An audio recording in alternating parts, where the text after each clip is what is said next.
Bom dia, turma. Hoje nós vamos falar sobre a crise da República Oligárquica e a Revolução de 1930, né? Que também é conhecida como a Revolta do Forte de Copacabana, que foi iniciada em 5 de julho de 1922 e encerrada no dia seguinte na cidade do Rio de Janeiro, né? Então foi a primeira revolta do movimento tenentista, tá, no contexto da República Velha.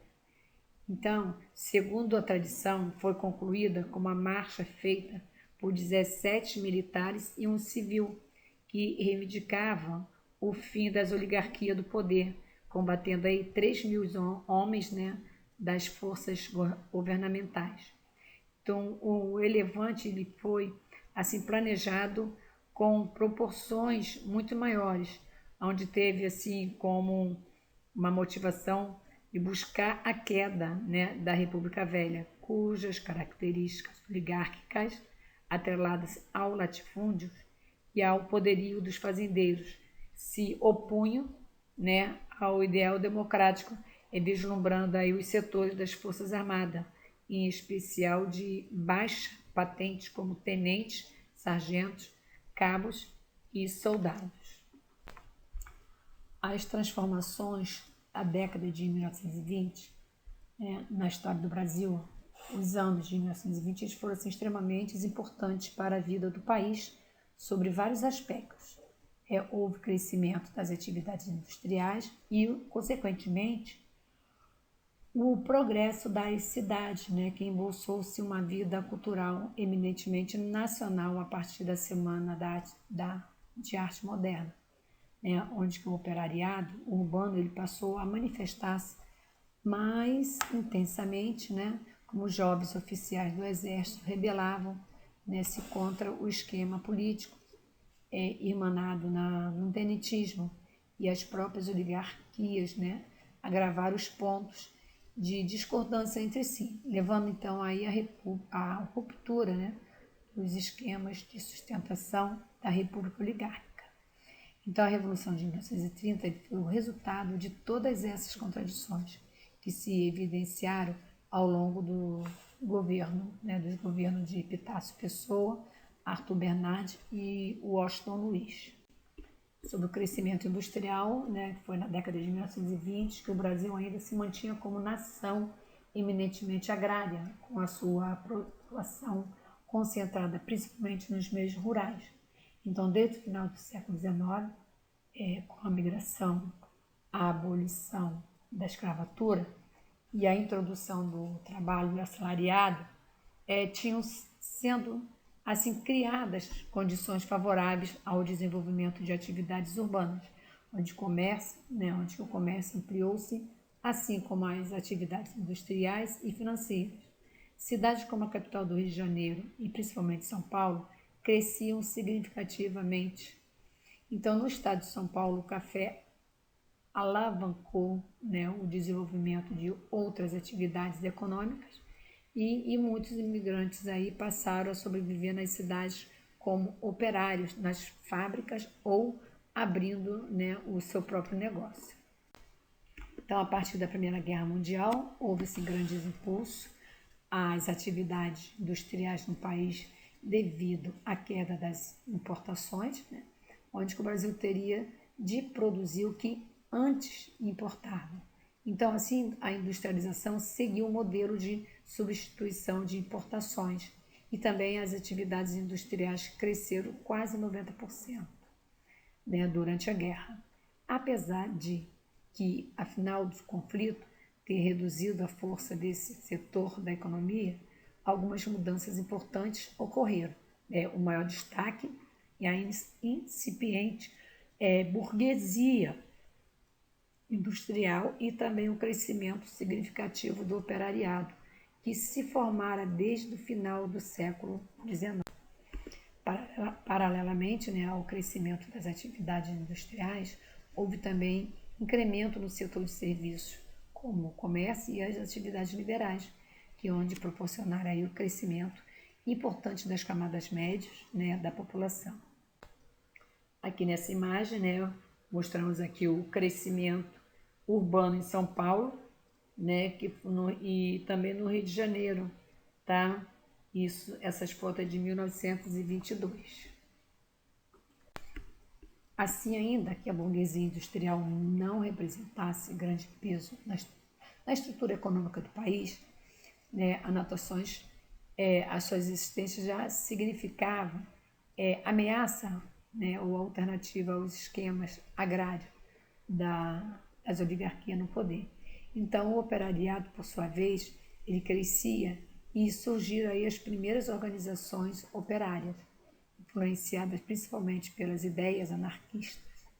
Então, havia também uma influência socialista, mais moderada, né, o que não impediu a eclosão de inúmeras greves.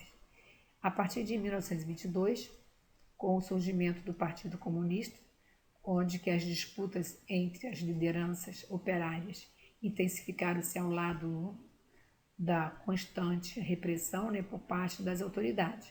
Então, onde que as camadas urbanas que cresciam junto com as cidades também representavam uma força de oposição aos esquemas políticos da República Oligárquica, né, que pela pouca representatividade, né, que possuíam e pela consciência crítica diante das eleições viciadas e constantes, né, fraudes.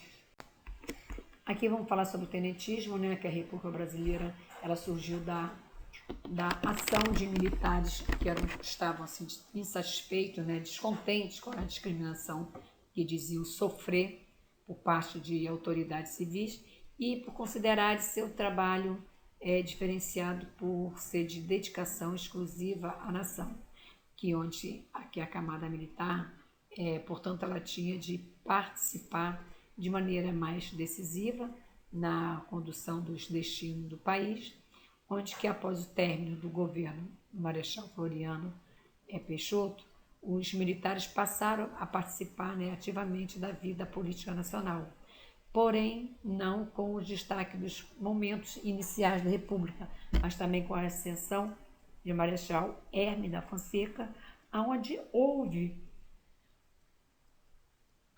assim né, uma certa a euforia nos meios militares, porém logo abandonada pelos problemas políticos e enfrentados aí pelo presidente. Nos anos de 1920, os militares voltaram a buscar o seu espaço, né, na vida política do país como tenentismo. Então, o próprio termo demonstra que o movimento tinha por base a baixa oficialidade do exército, né, típicos representantes das camadas médias. Então, os tenentistas também se revoltavam com os esquemas políticos das oligarquias e os jovens oficiais tenentistas convenceram-se de que tinham uma missão salvadora a cumprir. O tenentismo ele não apresentava uma ideologia definida, né? Nem tampouco era um movimento revolucionário sobre o ponto de vista social, onde o movimento contestava a república oligárquica e suas autoridades, que propunha a moralização da vida política, né, nacional por meio da eliminação do voto de cabresto, né, das fraudes eleitorais e também da corrupção do governo. Então, os tenentistas caracterizavam-se também pelo elitismo, né, pois consideravam a população incapaz de reverter a situação política do país.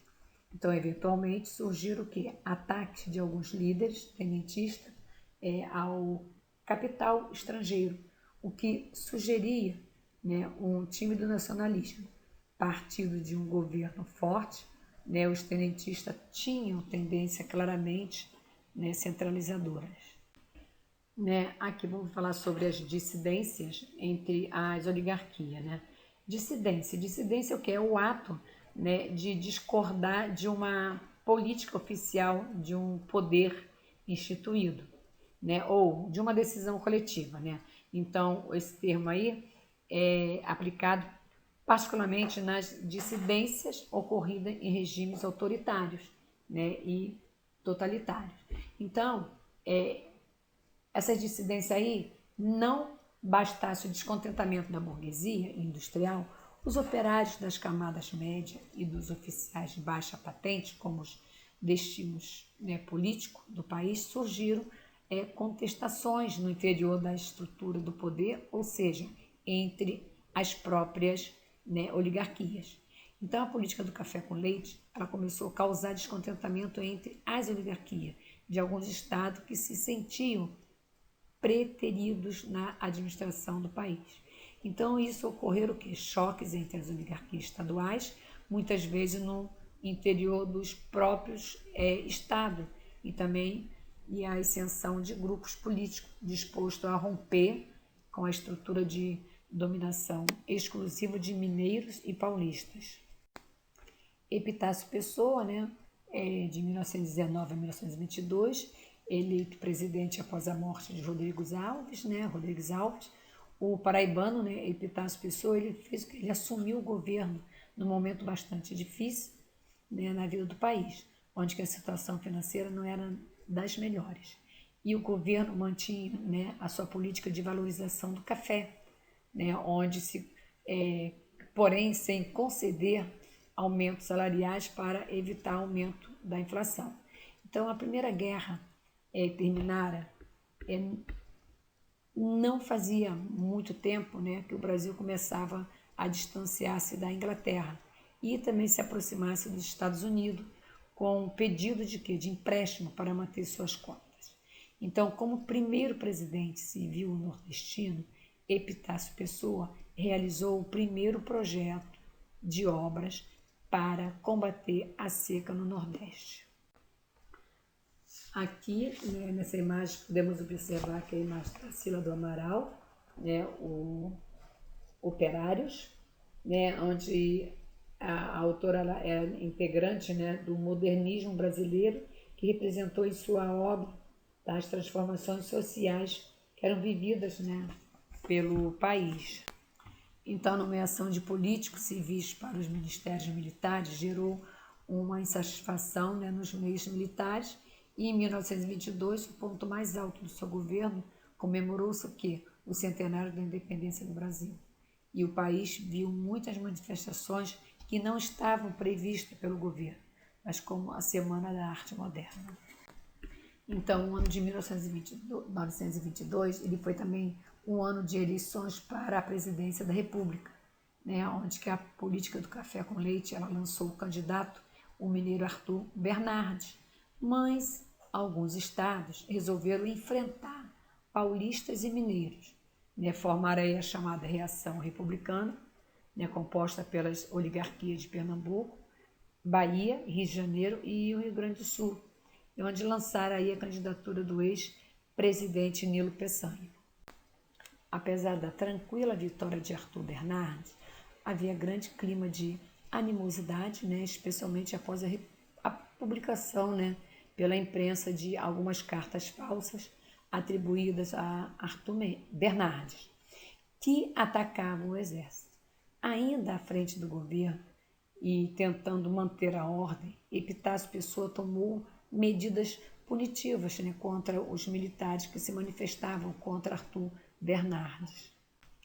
Então, no dia 5 de julho de 1922, jovens oficiais tenentistas rebelaram-se contra o governo em várias guarnições militares do Rio de Janeiro, onde que a primeira revolta tenentista, conhecida como Revolta do Forte de Copacabana, né, única guarnição que resistiu às tropas leais, né, ao governo.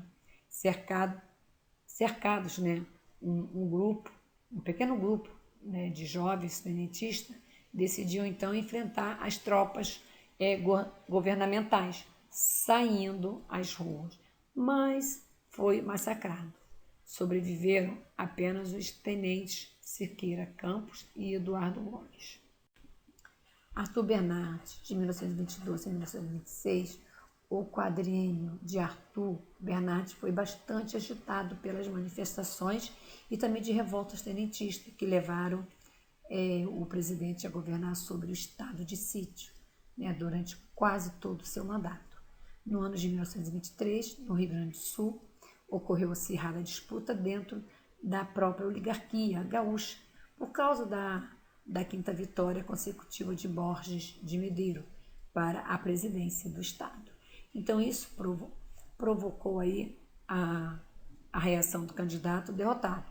Assis Brasil, líder de uma frente política conhecida por Aliança Libertadora, né, como a intervenção de tropas federais, houve então a pacificação, né, da região com a assinatura do Pacto de Pedras Alta, que proibiu que a reeleição do governante do Estado. Relembrando aí os episódios de julho. Então, os revoltosos paulistas eram liderados pelo general Isidoro Dias Lopes, com a participação de outros líderes tenentistas, como Eduardo Gomes, Joaquim Távora e Miguel Costa. As tropas do governo enviadas para sufocar a revolta foram implacáveis contra a capital paulista. Então, provocando aí a retirada de uma coluna de rebelde tenentista para o interior. Então, perseguidos, né, pelas tropas do governo, os rebeldes refugiaram-se no interior do Paraná, na região de Foz do Iguaçu, né, onde fica às margens do rio Paraná. Houve então o encontro dos tenentistas de São Paulo com outro grupo de rebeldes vindo do Rio Grande do Sul. Então, sob a liderança do capitão Luiz Carlos Prestes, né, originava-se aí a legendária Coluna Prestes. Nessa imagem aqui, né, são tropas tenentistas rebeldes em São Paulo, que foi em 1924, quando a cidade foi bombardeada por tropas do governo. Então, Washington Luiz, né, ele governou de 1926 a 1930, onde que em 1926 ele foi eleito Washington Luiz para presidente da República. Natural do estado do Rio de Janeiro, o presidente havia feito sua carreira política em São Paulo, buscando então apaziguar a situação, mas sempre lançando mão de medidas autoritárias, né? O presidente buscou dar um ar de modernidade ao seu governo, ao adotar o lema "governar é abrir estradas", concretizado aí com as rodovias Rio-São Paulo e Rio-Petrópolis. Então, no entanto, né, o grande projeto de Washington Luiz, ele estava no campo financeiro, né, procurando aí combater a inflação e também dar uma moeda estável ao país. Então, o governo adotou medidas restritas à política de valorização do café, considerada prejudicial à estabilização financeira da nação. Então, a crise de 1929, ela determinou a paralisação da reforma financeira, pois houve completa desestabilização, né, da economia mundial, que atingiu diretamente o Brasil. Então, com seus estoques gigantescos de café e sua vultosa dívida externa, os cafeicultores e as elites agrárias arruinavam-se e a população sentia duramente os efeitos da crise. Então, a crise da República Oligárquica, né, já se fazia sentir desde o início do ano de 1920, né, onde que a crise de 29 ela mostrou aí definitivamente a impossibilidade, né, da manutenção de estruturas econômicas, financeiras e políticas tão arcaicas. Entretanto, né, a mudança de postura do presidente Washington Luiz em relação à sucessão presidencial, rompendo, né, com a política do café com leite, preferindo aí o virtual candidato à presidência por Minas Gerais, né, foi Antônio Carlos de Andrade, e apoiando aí um paulista, que era Júlio Prestes, onde abriu aí profunda cisão entre as oligarquias. Vendo-se alijado, né, das disputas, o mineiro Antônio Carlos de Andrade tratou de organizar uma frente de oposição, né, ao candidato governista, articulando aí a candidatura política do gaúcho Getúlio Vargas, tendo como vice João Pessoa da Paraíba. Assim, né, surgia assim a Aliança Liberal, formada pelas oligarquias de Minas Gerais e o Rio Grande do Sul e Paraíba.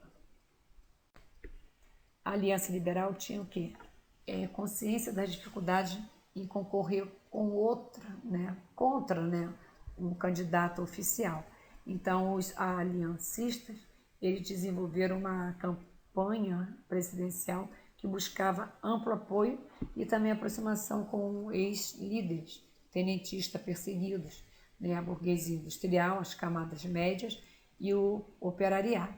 Então, o programa da Aliança Liberal, que propunha voto secreto, industrialização e legislação trabalhista, conquistou amplo apoio, né, do eleitorado urbano. Nessa sarja aqui, né, de Stone, que é a revista Careta, ele mostra aqui sobre a campanha presidencial, destacando a insatisfação do eleitorado com o jogo das oligarquias paulistas e mineiras. Então, no velho esquema do voto de cabresto e dos currais eleitorais, ainda que nos estados da Aliança Liberal, Enéas Charles de Stone, na revista Careta, de 10 de agosto de 1928, que foi sobre a campanha presidencial, destacando aí a insatisfação, né, do eleitorado com o jogo das oligarquias paulistas e mineiras. Então, tem ocorrido, tá, a favor de Getúlio Vargas, as eleições de 1930 foram vencidas por Júlio Prestes. E nunca, porém, a oposição estivera tão próxima da vitória. Getúlio Vargas encontrara apoio até entre os jovens políticos paulistas, né, onde haviam fundado o Partido Democrático. Então, um misto de desânimo, né, frustração, revolta, tomava conta dos jovens oficiais tenentistas, onde que os políticos mais jovens que apoiaram a Aliança Liberal nos diversos estados, principalmente pela degola, né, quer dizer, a não diplomação, na Comissão Verificadora de Poderes e de vários políticos mineiros paraibanos. Então, o clima de revolta latente, né, terá, e porém contido pelos políticos mais antigos que temiam, né, uma revolução. O assassinato de João Pessoa, ainda que possivelmente por questões pessoais, abriu de vez a ferida não cicatrizada da derrota eleitoral. Então, os políticos mais jovens, junto com a jovem oficialidade, que era a oficialidade, né, tenentista, passaram a conspirar na circunstância. Então, Getúlio Vargas e Antônio Carlos aceitaram o levante armado para impedir a posse de Júlio Prestes. Façamos a revolução antes que o povo faça. Então, teria dito Antônio Carlos. Então, a disputa presidencial aqui, que se aproximava, acabou levando, né, ao enfrentamento diversas forças políticas, tá? que era na Revolução de 1930.